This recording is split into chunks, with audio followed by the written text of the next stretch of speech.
I'm Brittany Lewis with Forbes Breaking News. The January 6th committee held a hearing on Tuesday. The hearing centered around former President Trump's efforts to pressure state election officials after the 2020 election. Georgia's Secretary of State Brad Raffensperger, who was on the receiving end of a phone call where the former president asked him to, quote, find ballots to swing the election in his favor, testified about that exchange. While Trump has referred to the call as, quote, perfect, it is now at the center of an investigation in Georgia over whether it amounted to a violation of the law. Take a listen to snippets of that call and Raffensperger's remarks. Today, of course, was the joint session of Congress, where Georgia's electoral votes would be counted for Joe Biden.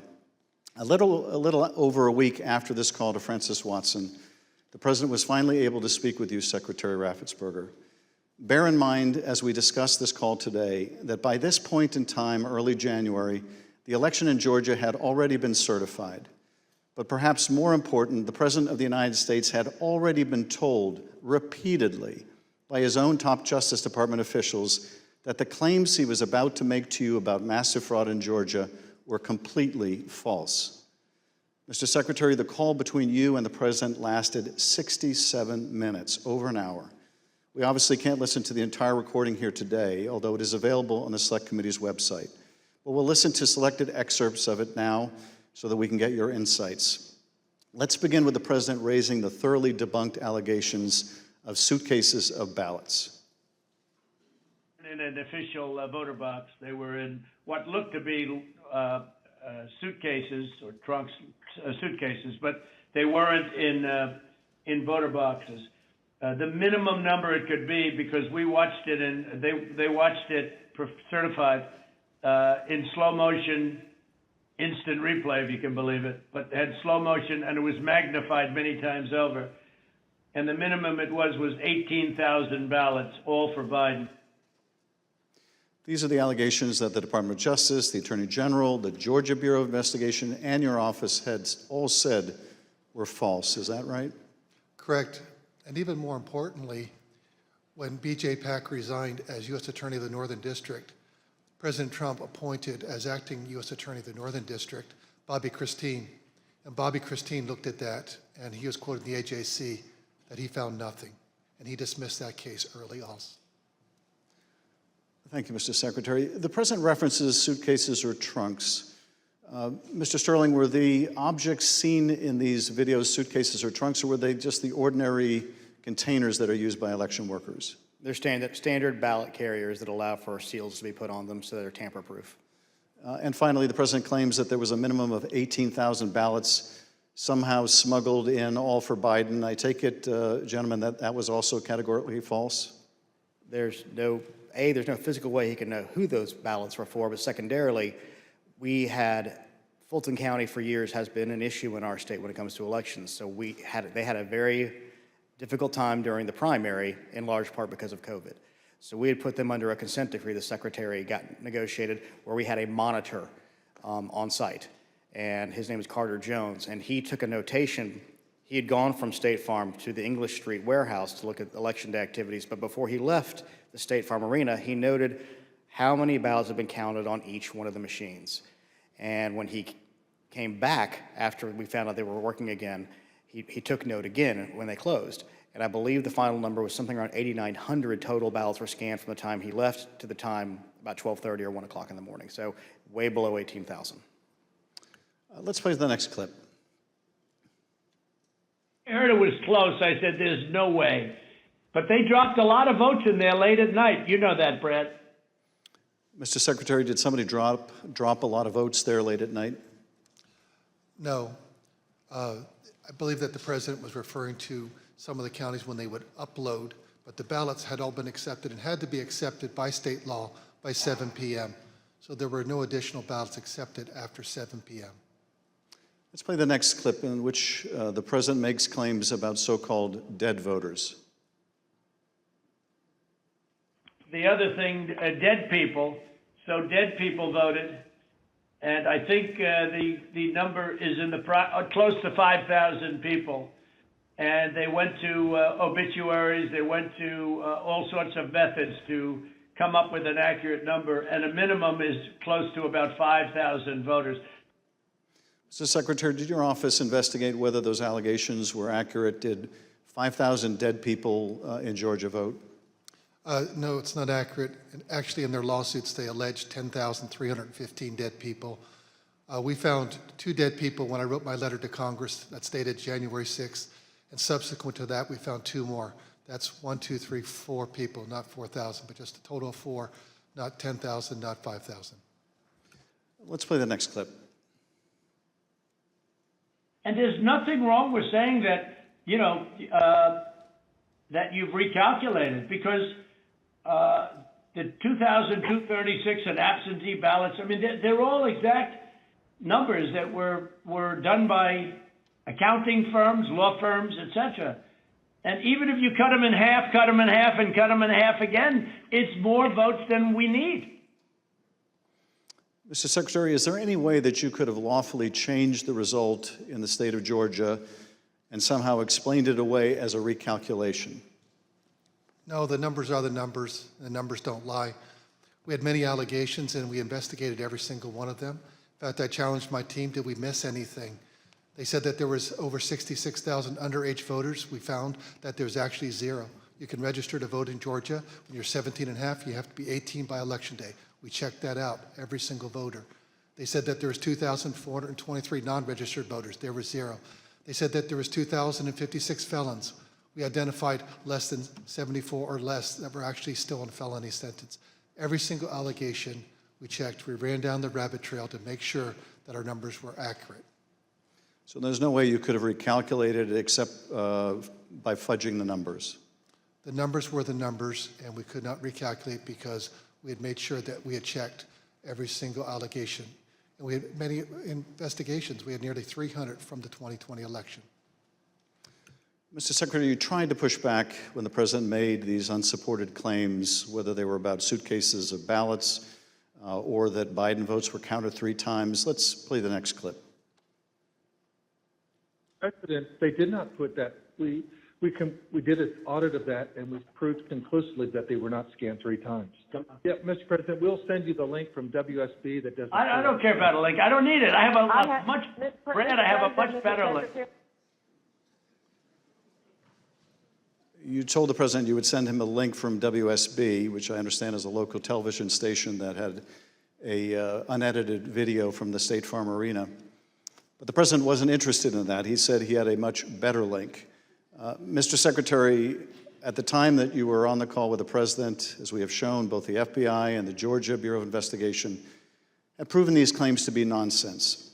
And you told him about these investigations on the phone. Let's listen to what President Trump had to say about the state and federal law enforcement officers who investigated these false claims.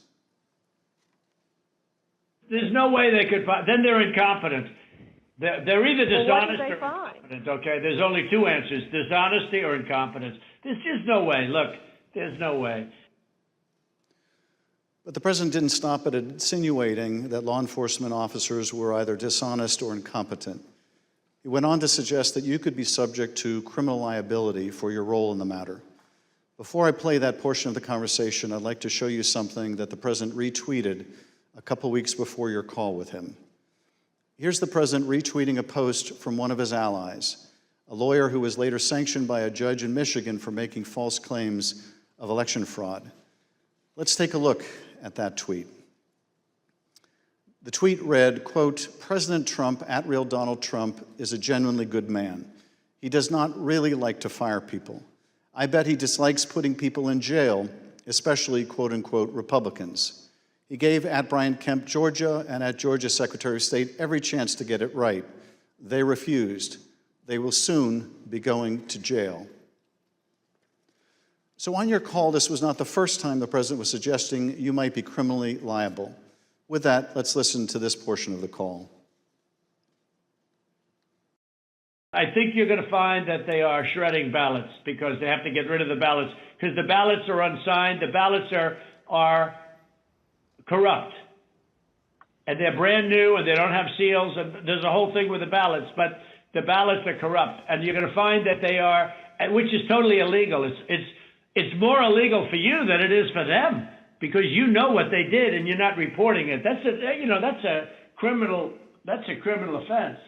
And you know, you can't let that happen. That's a big risk to you and to Ryan, your lawyer. That's a big risk. Secretary Raffensperger, after making a false claim about shredding of ballots, the president suggested that you may be committing a crime by not going along with his claims of election fraud. And after suggesting that you might have criminal exposure, President Trump makes his most explicit ask of the call. Let's play a part of that conversation. So, look, all I want to do is this. I just want to find 11,780 votes, which is one more than we have, because we won the state. Mr. Secretary, was the president here asking you for exactly what he wanted? One more vote than his opponent. What I knew is that we didn't have any votes to find. We had continued to look. We investigated, like I just shared the numbers with you. There were no votes to find. That was an accurate count that had been certified. And as our general counsel said, there was no shredding of ballots. Mr. Secretary, after making this request, the president then goes back to the danger of having you deny these allegations of fraud. Let's listen to that part of the clip. And I watched you this morning, and you said, well, there was no criminality, but I mean, all of this stuff is very dangerous stuff. When you talk about no criminality, I think it's very dangerous for you to say that. Secretary Raffensperger, you wrote about this in your book, and you said, quote, "I felt then and still believe today that this was a threat. Others obviously thought so too, because some of Trump's more radical followers have responded as if it was their duty to carry out this threat. Please tell us what you, your wife, even your daughter-in-law experienced regarding threats from Trump's more radical followers." Well, after the election, my email, my cell phone was doxxed, and so I was getting texts all over the country, and then eventually my wife started getting the text, and hers typically came in as sexualized texts, which were disgusting. You have to understand that Trish and I, we met in high school, and we've been married over 40 years now, and so they started going after her, I think, just to probably put pressure on me. Why don't you just quit, walk away? And so that happened, and then some people broke into my daughter-in-law's home, and my son has passed, and she's a widow and has 2 kids, and so we're very concerned about her safety also. And Mr. Secretary, why didn't you just quit and walk away? Because I knew that we had followed the law and we had followed the Constitution. And I think sometimes moments require you to stand up and just take the shots when you're doing your job. And that's all we did. You know, we just followed the law and we followed the Constitution. And at the end of the day, President Trump came up short. But I had to be faithful to the Constitution. And that's what I swore an oath to do. During the remainder of the call, the former president continued to press you to find the remaining votes that would ensure his victory in Georgia. Let's listen to a little more. Why wouldn't you want to find the right answer, Brad, instead of keep saying that the numbers are right? So look, can you get together tomorrow? And Brad, we just want the truth. It's simple. And everyone's going to look very good if the truth comes out. It's okay. It takes a little while, but let the truth come out. And the real truth is I won by 400,000 votes, at least. So what are we going to do here, folks? I only need 11,000 votes. Fellas, I need 11,000 votes. Give me a break. 4 days after the president's call to Secretary Raffensperger was January 6th. The president whipped up the crowd in front of the ellipse, once again promoting the allegation that Secretary Raffensperger, the president's own attorney general, had told him was false. Here he is on the ellipse. In Fulton County, Republican poll watchers were ejected, in some cases physically, from the room under the false pretense of a pipe burst, water main burst, everybody leave, which we now know was a total lie. Then election officials pulled boxes, Democrats, and suitcases of ballots out from under a table. You all saw it on television, totally fraudulent, and illegally scanned them for nearly 2 hours, totally unsupervised. tens of thousands of votes. This act coincided with a mysterious vote dump of up to 100,000 votes for Joe Biden, almost none for Trump. Oh, that sounds fair. That was at 1:34 a.m. Mr. Secretary, Mr. Sterling, I want to thank you for your service to the state of Georgia and to the country. Speaker Bowers, likewise, I want to thank you for your service to the state of Arizona and to the country. You have served not only your home states, but our nation and our democracy. Mr. Chairman, I yield back. Thank you, Mr. Schiff. I thank the witnesses for joining us today. You are now dismissed.